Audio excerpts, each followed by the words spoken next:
नमस्कार। राजस्थान डायरी में आपका स्वागत है। क्षेत्रीय विषमता को दूर कर राजस्थान को आर्थिक समृद्धि के पथ पर ले जाना राज्य सरकार की सर्वोच्च प्राथमिकता है।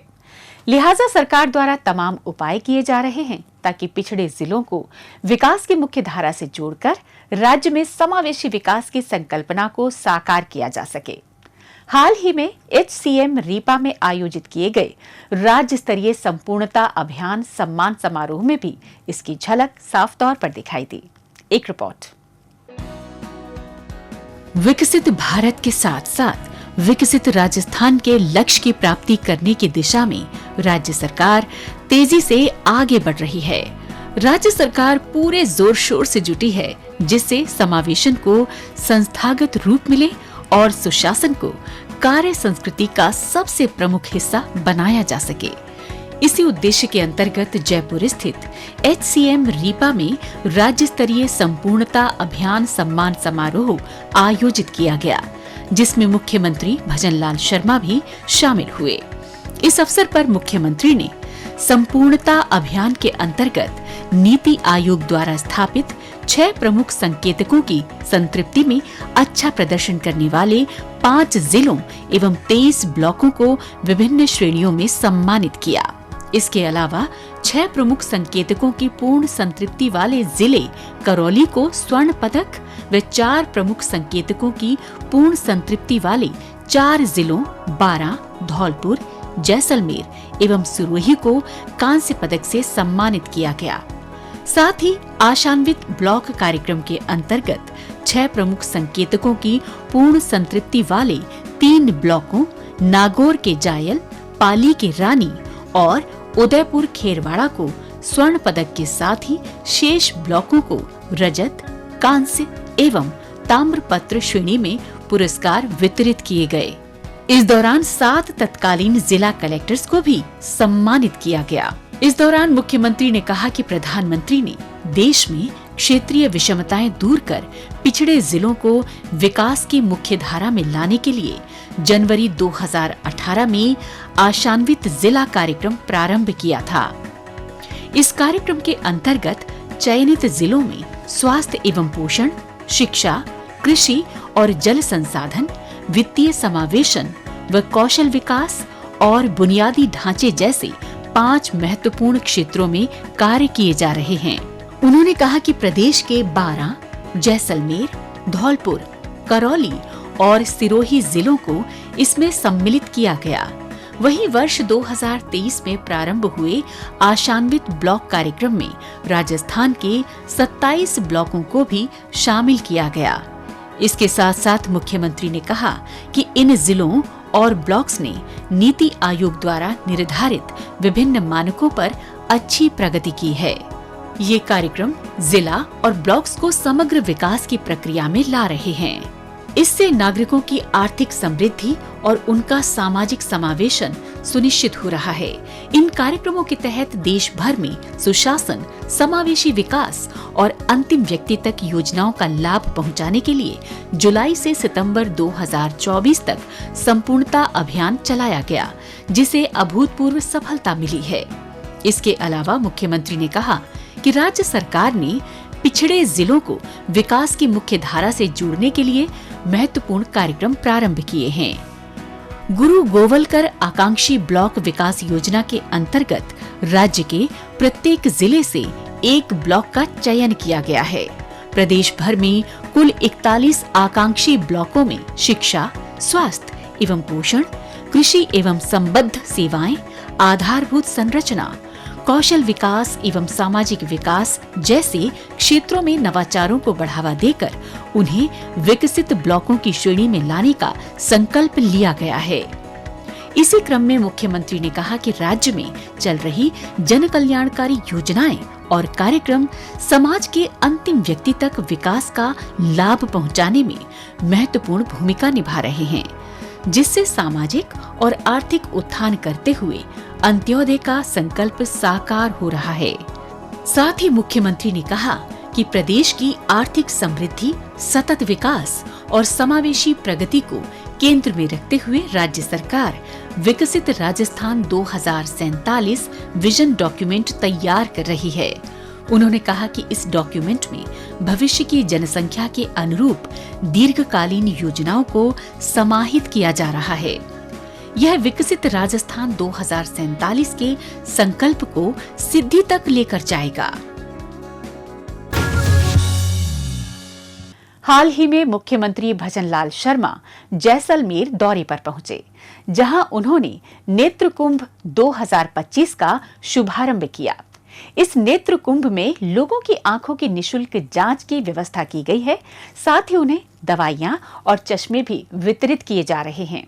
आइए इसी पर देखते हैं हमारी ये रिपोर्ट। प्रदेशवासियों को बेहतर स्वास्थ्य सुविधाएं उपलब्ध कराने के लिए राज्य सरकार के प्रयास लगातार जारी हैं, ताकि स्वस्थ राजस्थान संकल्पना को मूर्त रूप दिया जा सके। इसी उद्देश्य के अंतर्गत मुख्यमंत्री भजनलाल शर्मा द्वारा जैसलमेर के रामदेवरा में आयोजित नेत्र कुंभ 2025 का उद्घाटन किया गया। इस दौरान उन्होंने मरीजों को चश्मा पहनाकर उनसे संवाद भी किया। साथ ही मुख्यमंत्री ने नेत्र कुंभ 2025 पुस्तिका का विमोचन भी किया। इस अवसर पर मुख्यमंत्री ने कहा कि 1 अगस्त से 2 सितंबर तक चलने वाले इस शिविर में 1.25 लाख से अधिक श्रद्धालुओं की आंखों की निशुल्क जांच की जाएगी। साथ ही 11,000 से अधिक श्रद्धालुओं की आंखों का निशुल्क ऑपरेशन उनके निवास के नजदीक चिकित्सालय में कराने की व्यवस्था की जाएगी। उन्होंने कहा कि ये आयोजन अंत्योदय के संकल्प को साकार करने की दिशा में अहम कदम है। 33 दिन तक चलने वाले इस नेत्र कुंभ में लाखों लोगों को नेत्र जांच का अवसर मिलेगा। उन्हें निशुल्क दवाएं और चश्मे वितरित किए जाएंगे। इसके साथ ही मुख्यमंत्री ने कहा कि प्रदेश में प्रतिवर्ष लाखों लोगों की निशुल्क मोतियाबिंद सर्जरी और नेत्र चिकित्सकों और सहायकों की नवीनतम तकनीकों का प्रशिक्षण और अत्याधुनिक उपकरण प्रदान किए जा रहे हैं। उन्होंने कहा कि नेत्रदान के माध्यम से कार्निया प्रत्यारोपण को भी बढ़ावा दिया जा रहा है, जिससे हजारों लोगों के जीवन को उजियारा मिल रहा है। इसके अलावा जैसलमेर दौरे के दौरान मुख्यमंत्री ने रामदेवरा में बाबा रामदेव पैनोरमा से बाबा रामदेव मंदिर तक पैदल यात्रा की। इस पद यात्रा के दौरान उन्होंने श्रद्धालुओं से मुलाकात की। श्रद्धालु भी अपने बीच मुख्यमंत्री को पाकर बेहद उत्साहित नजर आए। पद यात्रा समाप्त होने पर मुख्यमंत्री बाबा रामदेव मंदिर पहुंचे। उन्होंने बाबा रामदेव की समाधि स्थल के दर्शन कर प्रदेश की सुख समृद्धि एवं खुशहाली की कामना की।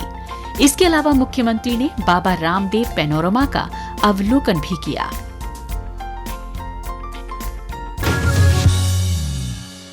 आइए अब डालते हैं एक नजर कुछ और खबरों पर।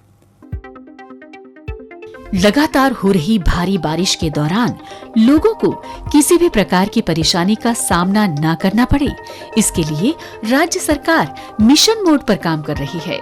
इसी के मद्देनजर मुख्यमंत्री भजनलाल शर्मा ने जयपुर शहर का सघन निरीक्षण कर बारिश से उत्पन्न स्थितियों का जायजा लिया।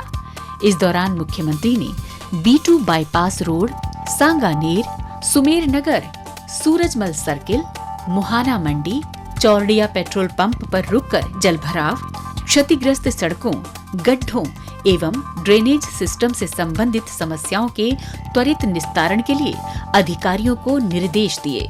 इस अवसर पर उन्होंने B2 बाईपास रोड के पास द्रव्यवती नदी का अवलोकन भी किया और घने वृक्षों की छंटाई और नालों के फेरो कवर की मरम्मत करने के आदेश भी दिए। इसके बाद उन्होंने कच्ची बस्ती के लोगों एवं बच्चों से बातचीत की और अधिकारियों को निचले क्षेत्रों में जल निकासी और आपात स्थिति में वहां के निवासियों के लिए भोजन व पेयजल की व्यवस्था करने का निर्देश दिया। इसके साथ ही मुख्यमंत्री ने सांगानेर स्थित कैंप कार्यालय में लोगों से मुलाकात की और शहर के जलभराव वाले स्थानों के संबंध में उनसे जानकारी प्राप्त की। मुख्यमंत्री ने निरीक्षण के दौरान सांगानेर क्षेत्र के विकास कार्यों में तेजी लाने के लिए अधिकारियों को निर्देश दिया। इस दौरान मुख्यमंत्री ने कहा कि राज्य सरकार यह सुनिश्चित कर रही है कि बारिश से उत्पन्न स्थिति में जनता को किसी भी प्रकार की परेशानी नहीं हो। इसके लिए अधिकारियों को अलर्ट मोड पर रहने के निर्देश दिए गए हैं।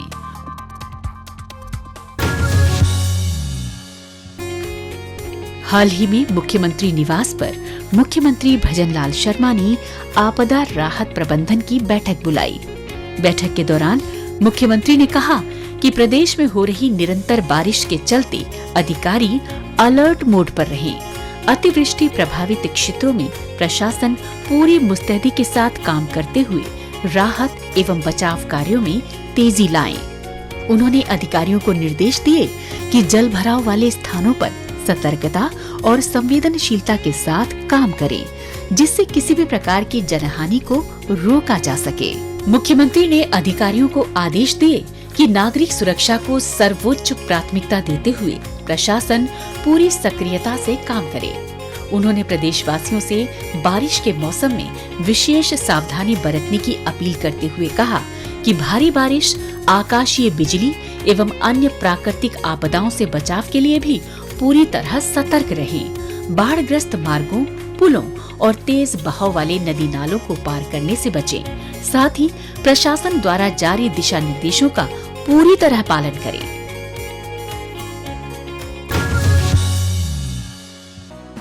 मुख्यमंत्री भजनलाल शर्मा ने जयपुर स्थित मुख्यमंत्री निवास पर नियमित जन सुनवाई की। इस जन सुनवाई में बड़ी संख्या में महिलाएं, दिव्यांग, बुजुर्गों सहित राज्य के अलग अलग क्षेत्रों से बड़ी संख्या में लोग अपनी अपनी समस्याओं का निस्तारण कराने के लिए पहुंचे थे। इस दौरान मुख्यमंत्री ने आम जन की विभिन्न विभागों से जुड़ी समस्याओं को सुना और मौके पर ही उनका समाधान किया। साथ ही मुख्यमंत्री ने कहा कि जन सुनवाई सरकार की जवाबदेही का आधार बन रही है और आम जन की समस्या का समाधान अधिकारियों की सर्वोच्च प्राथमिकता होनी चाहिए। उन्होंने अधिकारियों को निर्देश दिए कि परिवादियों को जल्द से जल्द राहत दी जाए। साथ ही उनके मामलों की नियमित मॉनिटरिंग करते हुए परिवादियों को इसके बारे में सूचित भी किया जाए। इसमें किसी भी तरह की लापरवाही बरतने वाले अधिकारियों पर सख्त कार्रवाई की जाएगी।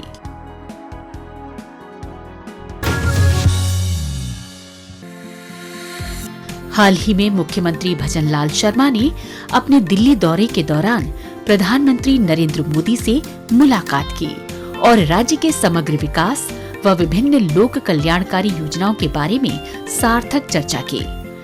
इसके साथ साथ मुख्यमंत्री केंद्रीय कृषि एवं किसान कल्याण और ग्रामीण विकास मंत्री शिवराज सिंह चौहान से भी मिले। इस मौके पर मुख्यमंत्री ने कृषि मंत्री से राजस्थान में केंद्रीय सहयोग से ग्राम पंचायत स्तर पर कृषि पर्यवेक्षकों की व्यवस्था करने, राज्य की बेहतर मूंगफली किस्मों के प्रोत्साहन के लिए अधिसूचित करने और राज्य में उत्पादित होने वाले अरंडी के तेल के संवर्धन के लिए आग्रह किया। इसी क्रम में मुख्यमंत्री ने केंद्रीय ऊर्जा, आवास एवं शहरी कार्य मंत्री मनोहर लाल खट्टर से भी शिष्टाचार भेंट की, जिसके अंतर्गत राजस्थान में ऊर्जा क्षेत्र में नवीन संभावनाओं, आवासीय परियोजनाओं एवं शहरी विकास से जुड़े महत्वपूर्ण विषयों पर विस्तृत चर्चा की गई। इसके अलावा मुख्यमंत्री ने केंद्रीय जल शक्ति मंत्री CR पाटिल से भी भेंट की।